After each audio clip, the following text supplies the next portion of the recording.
Hello everyone, welcome back to my channel. Today I will teach you modals. What is the modals? Modals are helping verbs. Modals क्या होती हैं? Modals क्या है? Helping verbs हैं. Helping verbs means auxiliary verbs. ये two types की होती हैं, प्राइमरी वर्ब्स और सेकेंडरी वर्ब. प्राइमरी वर्ब्स में देखो क्या क्या आते हैं. Is, am, are, was, were, do, does, did, has, have, had, ये सब क्या आते हैं? प्राइमरी वर्ब्स में आती हैं. ये हेल्पिंग वर्ब्स यानी कि मेन वर्ब होती हैं, जिन्हें हम क्या बोलते हैं? प्राइमरी वर्ब्स बोलते हैं. सेकेंडरी वर्ब्स होती हैं, ये 13 मॉडल्स होते हैं जो ये हैं can, could, shall, should, will, would, may, ought, might, need,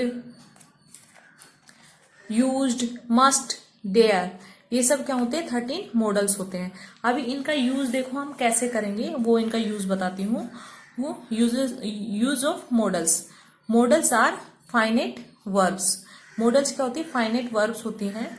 तो अभी देखो मैं आपको एबिलिटी, कैपेसिटी और कैपेबिलिटी के आधार पर कैन और कुड को कैसे यूज करते हैं वो बता रही हूँ. ये एबिलिटी मीन्स होती है योग्यता, कैपेसिटी मीन्स होती है क्षमता, और कैपेबिलिटी में मतलब होता है सामर्थ्य. तो प्रेजेंट टेंस में हम क्या करेंगे? कैन का यूज करेंगे. पास्ट में हम क्या करेंगे? कुड का यूज करेंगे. देखो जैसे एग्जाम्पल है, C is a trained singer, C dash sing very well. तो कैन और कुड में से हम क्या यूज करेंगे कि इधर भरना है, तो हमें फिल इन द ब्लैंक्स में एग्जाम में. तो सी इज ट्रेन्ड सिंगर, तो ये क्या है? इज लगा है. इज लगा तो क्या है? ये प्रेजेंट टेंस है. प्रेजेंट टेंस है तो इधर प्रेजेंट में हम क्या भरते हैं? कैन भरते हैं. तो क्या आएगा? इधर कैन आएगा. नेक्स्ट देखो, कैन का मतलब होता है कर सकते हैं और कुड का मतलब होता है कर सकते थे. तो अभी सेकंड एग्जांपल देखो, he is very clever, he dash solve this problem easily. तो कैन और कुड में से क्या आएगा? Is very clever. तो क्या है? ये प्रेजेंट टेंस है. प्रेजेंट टेंस है तो क्या आएगा? कैन आएगा इधर. This room is very big, it dash accommodate all of us. तो क्या है? यहाँ क्या है? इज है. इज है तो प्रेजेंट टेंस है, तो इधर क्या आएगा? कैन आएगा. कैन और कुड में से क्या आएगा? कैन आएगा. You are capable, you dash do it. You are है तो इज और आर किस में आता है? प्रेजेंट टेंस में आता है. तो क्या आएगा इधर? कैन और कुड में से क्या आएगा? कैन आएगा. नेक्स्ट एग्जांपल देखो, this jar dash contain 5 litres of glass. तो इसमें कैन और कुड में से क्या आएगा? कैन आएगा. ठीक है, कैन और कुड में से क्या आएगा? कैन आएगा.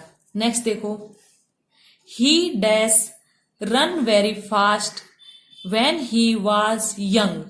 यानी कि कैन और कुड में से क्या आएगा? इसमें कुड आएगा. क्यों आएगा? क्योंकि he could run very fast when he was young. जब वो यंग था ना तब दौड़ता था, यानी ये पास्ट की बात हो रही है, तो क्या आएगा? कुड आएगा. नेक्स्ट एग्जांपल देखो, ही dash do it at that time. यानी कि दैट टाइम आ जाए, प्रीवियस डे आ जाए, या यस ये सब आ जाए तो क्या है? ये पास्ट टेंस होता है, तो इसमें क्या आएगा? कुड आएगा. When he was rich, he dash by whatever he wanted. तो यानी कि क्या, ये कब की बात हो रही है? पास्ट की बात हो रही है. जब वो रिच था तो वो कुछ भी चाहता था वो बाई कर सकता था. तो कैन कुड में से क्या आएगा? कुड आएगा. When he was rich he could buy whatever he want. Next देखो, I dash speak English when I was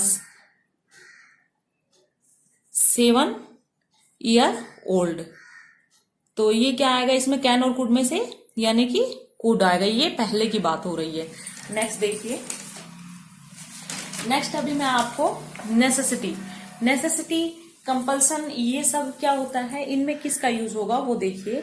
necessity और कंपल्सन. नेसेसिटी का मतलब होता है आवश्यकता और कंपल्सन का मतलब होता है अनिवार्यता. अभी पॉजिटिव यानी कि आवश्यकता हो तो पॉजिटिव यानी कि मस्ट और हैव टू का हम प्रयोग कर सकते हैं। किसमें? पॉजिटिव सेंटेंस में, यानी कि सिंगुलर हैज टू। और नेगेटिव में आवश्यकता नहीं हो, नेगेटिव मीन्स आवश्यकता, जब कोई नेगेटिव सेंटेंस हो यानी कि वो चीज नहीं चाहिए उसको, तो हम क्या करेंगे? नीड नॉट या नीड नॉट, ऐसे शॉर्ट फॉर्म में लिख सकते हैं, पूरे फुल में ऐसे लिखेंगे। अभी कुछ एग्जाम्पल देखो नेसेसिटी और कंपल्सन्स के।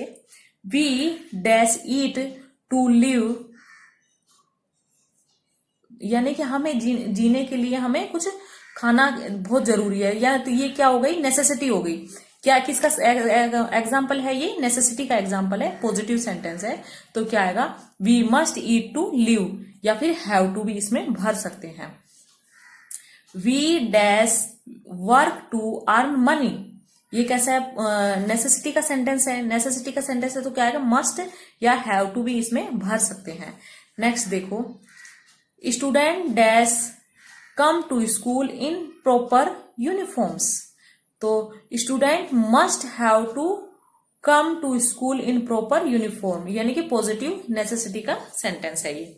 नेक्स्ट देखो, you dash be at least is years old to be eligible to vote, यानी कि तुम यू मस्ट या हैव टू इसमें भर सकते हैं। ये नेसेसिटी पॉजिटिव सेंटेंस है। You must be at least 18 years old to be eligible to vote, at least 18 years old, यानी कि तुम्हें 18 years का ओल्ड होना बहुत जरूरी है वोट डालने के लिए। A students dash get at least 36% marks to pass, यानी कि बच्चों को पास होने के लिए कितना? 36% जरूरी है, नेसेसिटी है, यानी कि आवश्यकता है उसकी। 36% उनको लेके ही आना है। तो क्या आएगा? मस्ट, यानी कि हमें आवश्यकता है। आवश्यकता के लिए हम नेसेसिटी के लिए क्या करेंगे? मस्ट का यूज करेंगे, और कंपल्सन के लिए हम अनिवार्यता के लिए एक नीड नॉट या इसका प्रयोग करेंगे।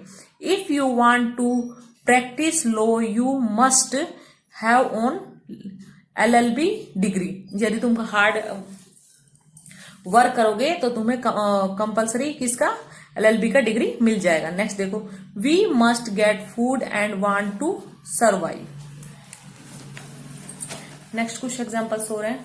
Today is a holiday so you dash go to work, तो इसमें क्या आएगा? Today is a holiday so you need not go to work, तो ये क्या है? नेगेटिव सेंटेंस है, तो क्या आएगा इसमें? Need not.